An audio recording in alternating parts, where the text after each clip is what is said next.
Selamat datang kembali. Hari ini kita mau coba sesuatu yang sedikit beda. Kita nggak cuma ngomongin fitur luarnya iPhone 13, tapi kita bakal bedah jantungnya. Di depan kita ini ada setumpuk sumber teknis, diagram skematik, yang pada dasarnya ya cetak biru sirkuit iPhone 13. Misi kita, paham gimana Apple diam-diam ngerombak total arsitektur dayanya, kenapa ini penting, dan gimana satu filosofi desain bisa jadi dua wujud fisik yang beda banget antara model biasa dan Pro. Iya, dan perubahannya itu langsung kelihatan dari cara mereka namain jalurnya loh.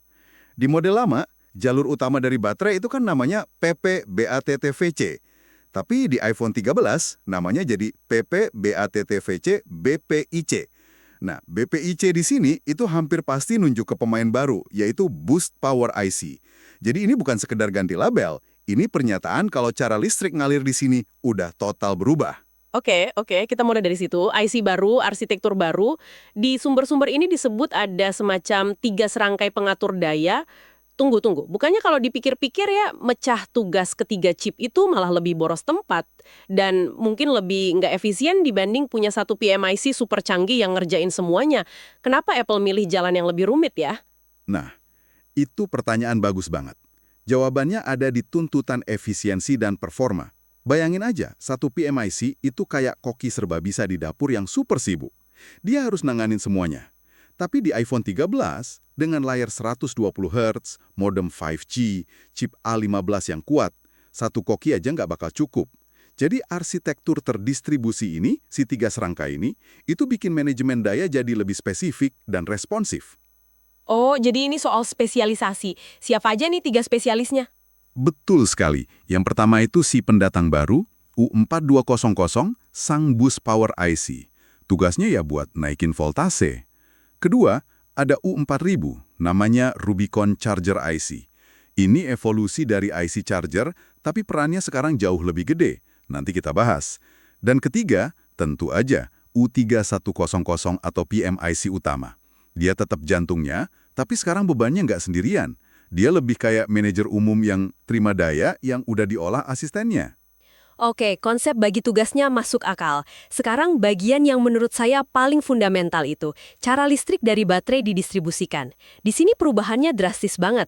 Bayangin deh, listrik dari baterai itu kayak mobil keluar dari gerbang tol. Di model lama, semua mobil masuk ke satu jalan tol gede dulu. Tapi di iPhone 13, begitu keluar dari konektor baterai, jalur utama VBAT ini langsung ketemu persimpangan besar. Analogi jalan tol itu pas banget.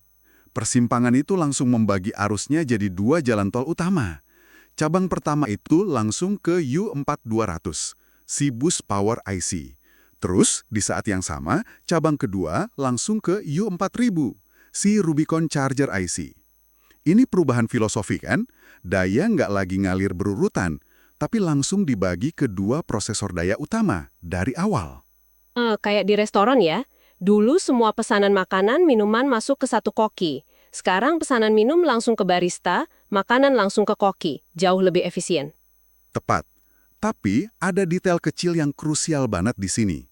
Sebenarnya ada jalur ketiga, semacam jalan tikus gitu, dan ke jantungnya si PMIC U3100.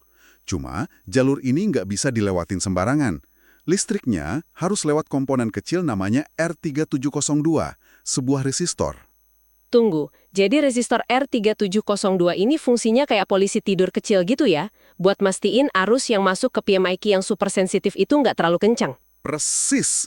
Analogi polisi tidur itu akurat banget. PMIC itu kan punya pin-pin sensitif buat deteksi daya baterai. Resistor ini mastiin sinyal listrik yang masuk itu sopan, stabil. Dan karena dia jadi gerbang utama, komponen sekecil ini jadi titik hidup mati.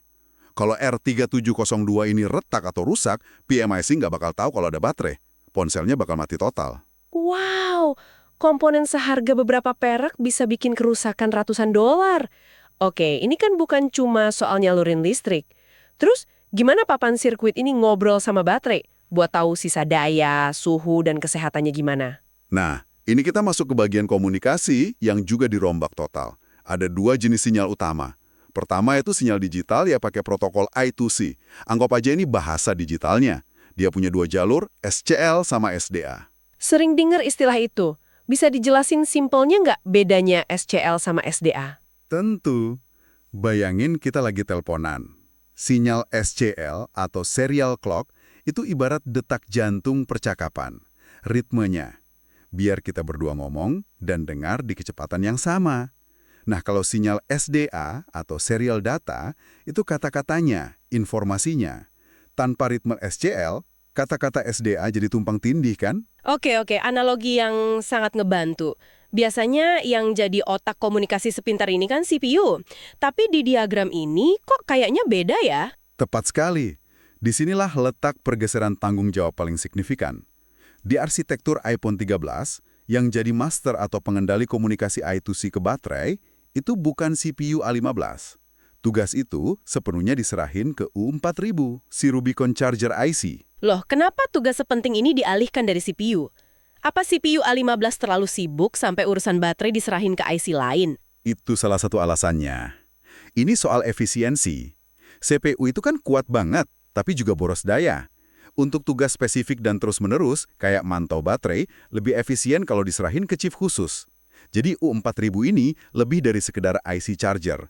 Dia jadi manajer komunikasi khusus baterai. Dia yang aktif nanya, "Baterai gimana kabarmu?" Terus nerjemahin jawabannya buat seluruh sistem. Paham. Jadi U4000 itu manajer menengah yang ngurusin mikromanajemen baterai. Terus sinyal komunikasi kedua tadi apa? Yang kedua ini jauh lebih simpel. Namanya VSCL atau sinyal sense. Ini sinyal analog. Kalau IDC itu percakapan digital yang mendalam, VSCL ini kayak termometer analog aja. Tugasnya cuma satu, ngukur voltase sel baterai secara langsung. Real time, tanpa filter. Sinyal mentah ini nyambung langsung ke U4200, si bus power IC, biar dia bisa naikin daya dengan presisi super cepat. Oke, kita udah paham logikanya. Ada trio IC, jalur daya bercabang, dan U4000 yang naik pangkat jadi manajer komunikasi. Tapi yang lebih mengejutkan lagi, gimana cetak biru yang sama ini dibangun jadi dua gedung yang beda banget untuk model standar dan pro. Di sini kita benar-benar lihat ada beda kasta. Betul. Perbedaan fisiknya ini mencolok banget dan dampaknya besar buat perbaikan. Untuk iPhone 13 dan 13 mini, Apple pakai papan sirkuit lapis tunggal atau single layer. Artinya, semua komponen utama yang tadi kita omongin, konektor baterai, U4200, U4000, PMIC, semuanya ada di satu sisi papan. Jalurnya lurus, gampang dilacak. Kayak peta kota yang sederhana gitu. Sederhana, fungsional, dan mungkin lebih gampang diperbaiki. Terus gimana sama versi Pro? Nah, untuk iPhone 13 Pro dan Pro Max, Apple pakai papan sirkuit lapis ganda. Teknisi biasa nyebutnya sandwich board. Persis kayak kue lapis. Ada dua papan sirkuit terpisah, atas dan bawah, yang ditumpuk jadi satu. Desain ini jenius sih dari sisi kepadatan, jadi bisa muat lebih banyak teknologi di ruang yang sama. Tapi kedengarannya kayak mimpi buruk buat diperbaiki ya. Berarti komponen yang harusnya nyambung bisa ada di lapisan yang beda dong. Misal konektor baterai di atas, tapi IC U4000 di bawah. Gimana sinyalnya bisa nyebrang antar lapisan? Disinilah kita ketemu komponen kunci yang nggak ada di model biasa. Interposer. Interposer itu kumpulan titik koneksi vertikal kayak pilar-pilar mikroskopis yang jadi jembatan antara papan atas dan bawah. Sinyal vital kayak VBAT dan komunikasi I2C harus nyebrang lewat jembatan-jembatan kecil ini. Dulu pas teknisi pertama lihat skematik ini, wah banyak yang ngeluh. Kita kira ini bakal bikin perbaikan jadi mustahil. Tentu saja, karena jembatan itu jadi titik lemah baru kan. Kalau teknisi harus misahin kue lapis itu, terus pas nyatuin lagi salah satu pilar interposernya nggak nyambung sempurna. Bencana. Jalur daya utama bisa putus. Atau yang lebih sering, jalur komunikasi I2C ke U4000 putus. Ponselnya bisa nyala, tapi nggak bakal bisa deteksi baterai atau nampilin kesehatan baterai. Soalnya manajer komunikasinya, si U4000, terisolasi di papan seberang, nggak bisa ngobrol sama baterai. Ah, sekarang saya paham. Ini nyambung ke bagian terakhir dari sumber kita, yang awalnya saya kira detail kecil. Test point ini diciptakan bukan karena Apple baik hati, tapi karena desain sandwich mereka sendiri sangat rumit. Jadi mereka butuh cara buat diagnosis tanpa harus ngerusak ponselnya. Ini solusi buat masalah yang mereka ciptakan sendiri? Tepat sekali, Anda nangkep esensinya. Test point atau titik uji itu solusi elegan Apple. Semacam jendela intip buat teknisi. Di permukaan atas papan model Pro, Apple sengaja naruh beberapa bulatan logam kecil yang gampang diakses. Itu perpanjangan dari jalur-jalur penting yang tersembunyi di antara lapisan. Jadi teknisi nggak perlu langsung operasi besar belah papannya cuma buat ngecek koneksi kan? Betul. Ada 3 tes poin krusial di sini. TPV-BAT buat ngukur jalur daya utama. Terus TPI2CSCL dan TPI2CSDA. Itu buat ngecek detak jantung dan kata-kata dari komunikasi baterai nyampe atau enggak. Manfaatnya jelas. Pertama, diagnosis cepat. Langsung ketahuan masalahnya di sambungan atau di komponen lain. Kedua, menghemat waktu dan mengurangi resiko. Nggak perlu belah papan cuma buat diagnosis. Dan ketiga, ini jadi alat verifikasi. Setelah nyatuin papan, bisa langsung ukur di TP buat mastiin kerjaan mereka sempurna. Jadi kalau kita rangkum, seri iPhone 13 ini bukan sekedar pembaruan biasa di dalamnya. Apple ngenalin arsitektur daya terdistribusi yang lebih cerdas dengan Trio IC, membelah jalur daya utama dan mempromosikan IC Charger jadi manajer komunikasi baterai. Dan yang paling menarik itu ya, dualitas implementasinya. Di satu sisi ada papan tunggal iPhone 13 yang logis dan relatif simpel. Di sisi lain, ada papan sandwich di model Pro yang, ya, sebuah keajaiban rekayasa. Tapi kerumitannya itu melahirkan kebutuhan akan solusi diagnostik cerdas, kayak test point. Ini benar-benar ngebuka mata. Setelah lihat semua ini, ada satu pertanyaan besar yang tersisa buat Anda renungkan di rumah. Di satu sisi, memecah tugas IC daya ini terasa kayak langkah menuju desain yang lebih modular. Mungkin ke depan komponen bisa diganti satu persatu. Tapi di sisi lain, kerumitan papan sandwich dan koneksi interposer yang rapuh itu justru bikin perbaikan independen jadi makin sulit. Jadi, pertanyaannya, apakah arsitektur canggih ini pada akhirnya lebih memberdayakan perbaikan atau justru jadi tembok baru yang semakin tinggi? Oke, kita mulai ya. Coba bayangin, di balik layar iPhone 13 kalian itu ada semacam jalan tol super yang benar-benar baru khusus buat listrik. Nah, di sini kita bakal jadi turis, kita bakal keliling dan bedah tuntas arsitektur daya yang dirombak total sama Apple ini. Coba deh, lihat betapa rumit sekaligus indahnya sirkuit ini. Ini bukan sekedar jalur listrik biasa loh, ini tuh ibarat jantungnya yang mompa darah atau kehidupan ke setiap sudut iPhone kalian. Pertanyaannya, gimana sih cara kerjanya dan apa yang bikin desain di iPhone 13 ini benar-benar beda dari sebelumnya? Oke, ini dia rute kita. Pertama, kita lihat dulu peta daya barunya kayak gimana. Terus, kita mulai perjalanan kita langsung dari baterai. Nanti, kita bakal kenalan sama 3 bos yang ngatur semuanya. Kita intip juga desain sandwich yang unik di model Pro. Dan yang paling penting, kita bakal bahas kenapa semua ini penting banget buat kita tahu. Saking besarnya perubahan ini, Apple sampai ngasih nama baru loh. Jadi, mereka nggak cuma ganti sirkuitnya, tapi bisa dibilang mereka ganti identitasnya. Ini bukan lagi jalur daya VCC yang sama seperti yang kita kenal selama ini. Nah, ini dia namanya, PP_BAT_VCC_BPIC. Kuncinya ada di 4 huruf terakhir itu, BPIC. Ini tuh petunjuk kalau ada pemain baru di tim, yaitu Boost Power IC. Kehadiran dia ini yang mengubah total cara kerja manajemen daya sejak dari awal. Oke, tur kita dimulai. Kan katanya perjalanan 1000 mil dimulai dari satu langkah ya. Nah, kalau di sini, perjalanan daya dimulai dari satu titik koneksi. Anggap aja ini gerbang tolnya, pintu masuk ke jalan raya super canggih tadi. Ini dia titik startnya, konektor baterai J1100. Dari sinilah semuanya berasal. Bukan cuma listrik mentah aja yang lewat sini, tapi juga ada jalur data dan jalur sense yang fungsinya penting banget buat mantau kesehatan baterai. Semuanya berawal dari satu titik ini. Nah, disinilah letak kejutannya. Ini perubahan paling fundamental. Kalau di iPhone sebelumnya, daya itu ngalir di satu jalur utama, di sini beda banget. Begitu keluar dari baterai, arusnya, atau yang kita sebut VBAT, langsung dibagi jadi 2 cabang. Jadi, ingat-ingat konsep ini ya, satu sumber, 2 jalan raya. Ini ide utama dari arsitektur baru ini. Listriknya nggak perlu antri lagi di satu jalur, tapi langsung disebar ke 2 manajer berbeda yang punya tugas masing-masing. Sekarang waktunya kenalan sama para manajer yang ngurusin jalan tol ini. Biar gampang, kita sebut aja mereka 3 bos daya. Masing-masing punya jabatan dan tugas yang spesifik banget dan krusial buat mastiin semuanya lancar jaya. Kenalan dulu sama yang pertama, si anak baru, U4200. Ini dia si Boost Power IC. Anggap aja dia ini spesialis eye tuning mesin.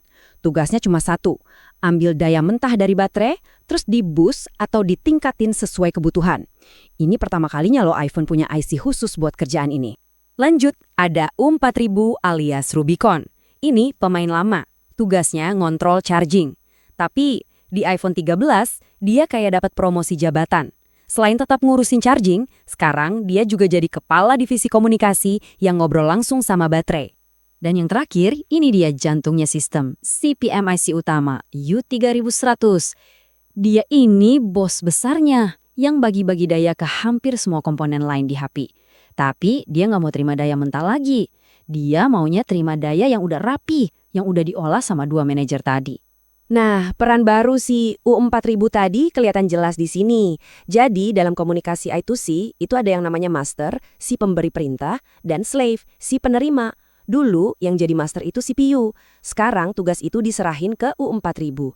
Jauh lebih efisien, jadi CPU bisa fokus ke kerjaan yang lebih berat. Oke, sekarang kita lihat bentuk fisiknya. Karena disinilah model biasa sama model Pro itu beda banget. Ini ceritanya tentang papan sirkuit selapis lawan papan sirkuit sandwich yang super kompleks. Lihat deh, di kiri itu iPhone 13 biasa. Simple dan elegan, semua komponen ada di satu papan. Nah, yang kanan itu model Pro. Biar muat lebih banyak teknologi, Apple numpuk dua papan jadi satu. Jadilah yang kita sebut desain sandwich ini. Terus gimana caranya dua papan ini ngobrol? Pakai komponen yang namanya interposer. Bayangin aja ini kayak lift atau jembatan super kecil yang canggih banget. Tugasnya ya buat ngalirin sinyal listrik dan data bolak-balik antar lantai di papan sirkuit ini. Ini jadi masalah sendiri, terutama buat para teknisi. Kalau ada yang rusak, gimana coba cara ngecek jalur sinyal yang posisinya kejepit di tengah-tengah sandwich? Kan nggak bisa asal dibongkar pasang. Dan inilah solusi jenius dari para insinyur Apple, test points atau titik uji. Ini tuh kayak jendela kecil yang sengaja disiapin di permukaan papan. Gunanya buat ngasih akses langsung ke jalur-jalur penting yang ngumpet di dalam. Jadi bisa diagnosis tanpa perlu operasi besar. Oke, kita udah lihat semua kepingan puzzle-nya. Sekarang kita tarik kesimpulan. Kenapa sih arsitektur baru yang kelihatannya ribet ini penting banget? Apa artinya buat kita di dunia nyata? Tabel ini ngejelasin semuanya dengan ringkas. Secara konsep, arsitektur dayanya sama, tapi cara pasangnya di papan sirkuit itu beda jauh. Model biasa itu simple dan gampang diakses. Sedangkan model Pro, dia ngorbanin kesederhanaan demi kepadatan komponen. Makanya butuh solusi canggih kayak interposer dan titik uji tadi. Nah, ini dia peta lengkapnya. Kita lihat sekali lagi ya alurnya. Dari baterai di kiri, listrik dipecah ke U4200 dan U4000. Si U4000 ini juga jadi master komunikasi ke baterai. Kalau semua udah beres, daya yang udah dirapihin baru dikirim ke bos besar, si PMIC U3100. Benar-benar sistem yang elegan dan terspesialisasi. Jadi, apa nih yang perlu kita ingat dari semua ini? Pertama, manajemen daya sekarang itu kerja tim, dibagi-bagi ke beberapa spesialis. Kedua, model Pro itu emang padat banget teknologinya, tapi yaitu bikin perbaikannya jadi tantangan tersendiri. Dan terakhir, solusi kayak titik uji ini bukti kalau para insinyur juga mikirin cara buat ngakalin kerumitan yang mereka buat sendiri. Dan ini semua membawa kita ke satu pertanyaan besar. Desain iPhone 13 ini emang luar biasa canggih, tapi di sisi lain ini juga nunjukin dilema di dunia teknologi modern. Seiring kita terus ngejar inovasi, bikin barang makin kecil tapi makin kuat, gimana caranya kita bisa menyeimbangkan itu dengan kebutuhan agar perangkat ini tetap bisa diperbaiki, biar nggak jadi sampah elektronik begitu aja. Nah, ini pertanyaan buat kita renungin bareng-bareng.